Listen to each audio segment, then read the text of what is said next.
The sweat-drenched jersey clung to my skin like a second layer of regret as I slammed my locker shut. The metallic echo ricocheting through the empty University of Michigan Stadium showers. It was after midnight. The big game against Ohio State still buzzing in my veins. But all I could think about was Jordan Hayes' straight as an arrow teammate whispering those words in the haze of victory beers. Let's just try it once. Alex. No one has to know.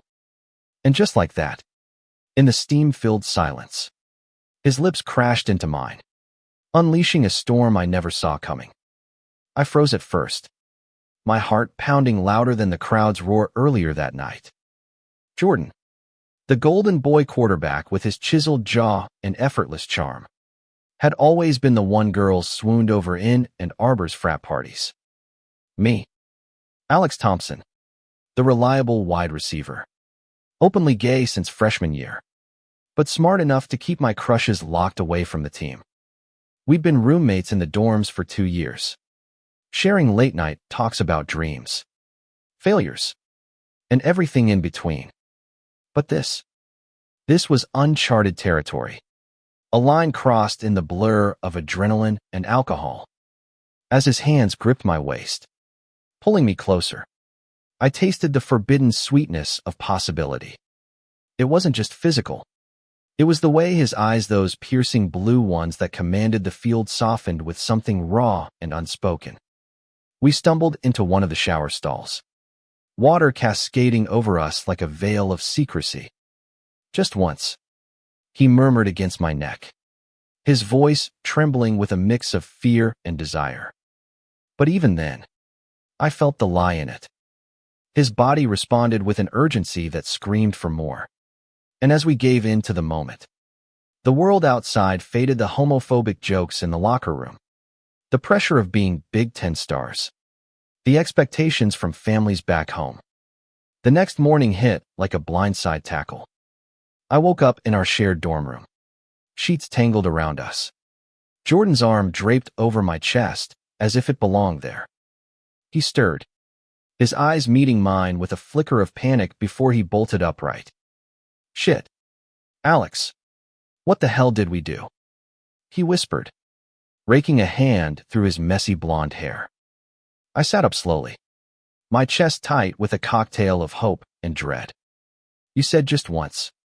I reminded him softly, but my voice cracked. He paced the room, the Michigan Wolverines poster on the wall mocking us with its triumphant imagery. We didn't talk about it during practice that day. Coach Ramirez drilled us hard, pushing for perfection ahead of the next game against Penn State.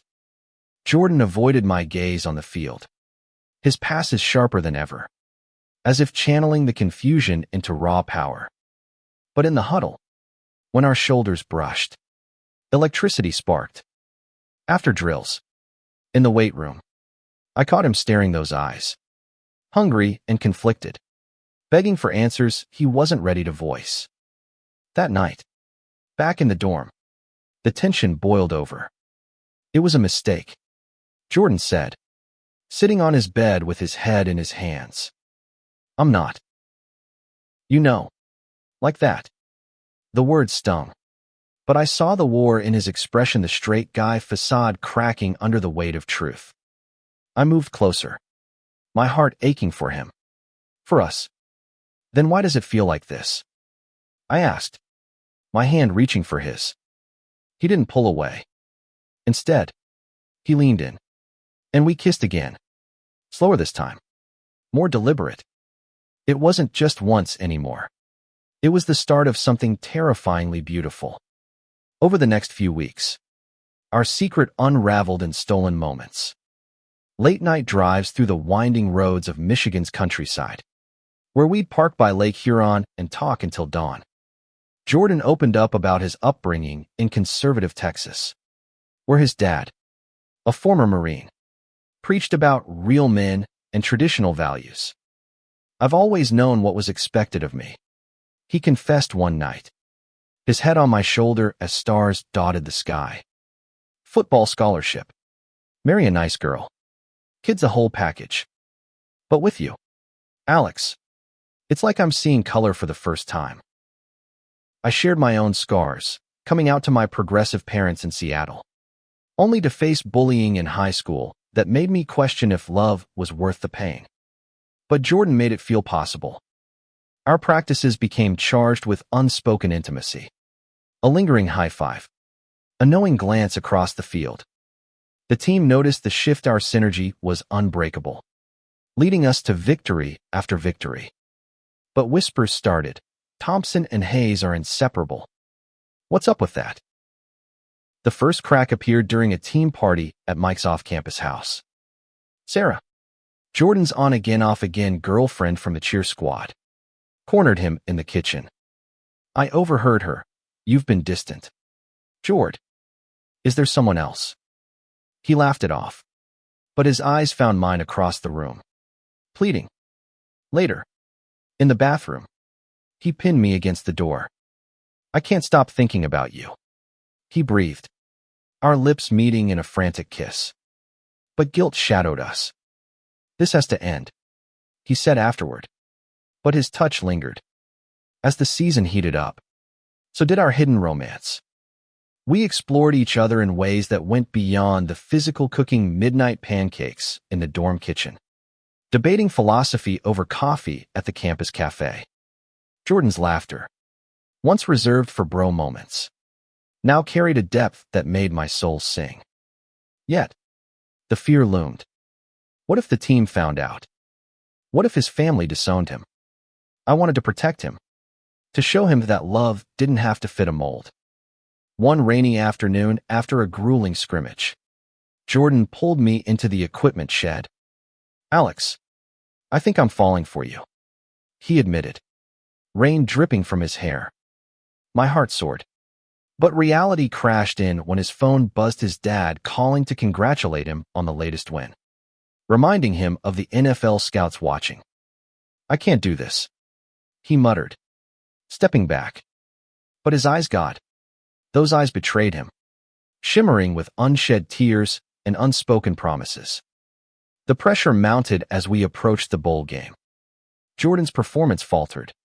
Missed throws, distracted plays. Coach pulled him aside. Get your head in the game. Hayes. I knew it was us. We were his distraction, his awakening. That night, in our room, he broke. I don't know who I am anymore, he sobbed, collapsing into my arms.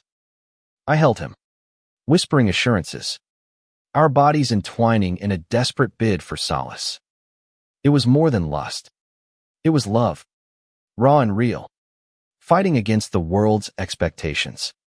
But secrets have a way of exploding. During a team meeting, rumors surfaced someone had seen us leaving a gay bar in Detroit. Fingers pointed. Jokes turned vicious. Jordan denied it vehemently, his face pale. It's bullshit, he snarled, but his voice wavered. After he confronted me, we have to stop. For real this time. I nodded, heartbroken, but understood the cost. Yet, as he walked away, his glance back lingered, a silent cry for more. The days blurred into a haze of avoidance. Practices were torture, our chemistry gone. The team suffered. I threw myself into training, but every touchdown felt hollow without him. Jordan dated Sarah publicly, parading normalcy, but I'd catch him watching me in the showers, desire flickering before he looked away. Then came the turning point. After a devastating loss to Wisconsin, the locker room erupted in blame. Jordan, cornered by teammates, lashed out. Maybe if we focused on football instead of gossip. But it was too late. The dam broke. That night, he showed up at my door, soaked from the storm outside. I can't pretend anymore. Alex, I love you. We fell into each other, the kiss tasting of rain and redemption. For the first time, it felt like forever. As winter break approached, Jordan faced his demons. He came out to his parents over Christmas in Texas. It wasn't easy. His dad stormed out. His mom cried, but he stood firm. This is who I am, he told them. And slowly, bridges mended. Back on campus, We navigated the fallout together. The team. Some left. Others stayed. But our bond inspired change. Conversations about acceptance rippled through the program. Our romance deepened amid the chaos.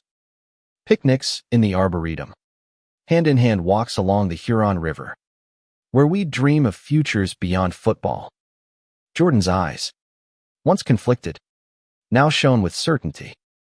That once was the best decision I ever made, he'd say, pulling me close. But life threw curveballs. NFL scouts approached Jordan, offering dreams of pro ball, but with strings. Image matters in the league. Whispers of his sexuality could derail it all. Do I chase the dream or us? He agonized one evening in our now-shared apartment off campus. I cupped his face. You don't have to choose. We'll fight together. That night, passion reignited, our bodies moving in sync, a testament to our growth. No more hiding. We were in this, eyes wide open. The climax hit during the Rose Bowl. Down by 7 in the fourth quarter, Jordan led the drive. As I caught the winning touchdown pass from him, the stadium erupted. In the celebration, he pulled me into a hug that lingered too long. Cameras flashing. The world saw. And the backlash came. Online trolls. Media scrutiny. But so did support. Fans waving rainbow flags. Teammates defending us. Post-game. In the tunnel, Jordan kissed me publicly. No more just once, he declared. His eyes, asking for every night hereafter, sealed our vow. In the aftermath, we built a life of advocacy. Jordan went pro with an inclusive team, using his platform to champion LGBTQ+ rights. I coached youth football, teaching kids that love wins. Our story became a beacon, proof that vulnerability breeds strength. That one curious night can rewrite destinies. Years later, on our wedding day in a sun-kissed Michigan vineyard, Jordan's eyes still asked for more. Another night. He'd tease. And I'd reply. Every night. In embracing truth, we found not just love, but humanity's deepest lesson. Authenticity sets us free. The journey wasn't without scars. Early on, after that public kiss, Jordan's dad cut ties, a wound that festered. Therapy helped, and eventually, reconciliation came. A tearful reunion where his father admitted, I was wrong. You're my son. It taught us forgiveness's power. Our friends evolved too. Mike, once skeptical, became our biggest ally, organizing pride events on campus. Sarah, she moved on gracefully, wishing us well. The team transformed. Inclusivity training became mandatory, fostering a safer space. Romantically, we kept the spark alive. Surprise getaways to New York City, where we dance in queer clubs without fear. Lazy Sundays in bed, tracing each other's stories as Texas roots. My Seattle rains binding us tighter. Challenges persisted. Jordan's NFL career brought travel, temptations, but trust anchored us. A near-injury scare reminded us of life's fragility, deepening our commitment. As advocates, we spoke at schools, sharing how one try unveiled truths. It's okay to question, Jordan would say. Love doesn't label. Our message resonated, saving lives, one story at a time. In quiet moments, I'd reflect on that first night. What started as curiosity bloomed into profound love, proving that human connections defy boxes. Jordan's eyes, forever asking, reminded me, every another night is a gift. Our family grew a adopted son, teaching him openness. Watching Jordan coach him football, pride swelled. This was our legacy, love, unapologetic and transformative. Through it all, the drama of discovery, the romance of acceptance, etched a narrative of hope. In America's heartland, we prove change starts with one brave stepper kiss. The end came full circle. Retiring from the NFL, Jordan proposed coaching at Michigan. Back where it began. He said, I agreed, our eyes locking in eternal promise. In that gaze, I saw our story's essence. Kitsch tin of hidden desires. Gay can of societal battles. Cam suck of vulnerable hearts. Lang man of enduring love. And a ket tuk wine guy lives richly lived. Inspiring others to embrace their truths.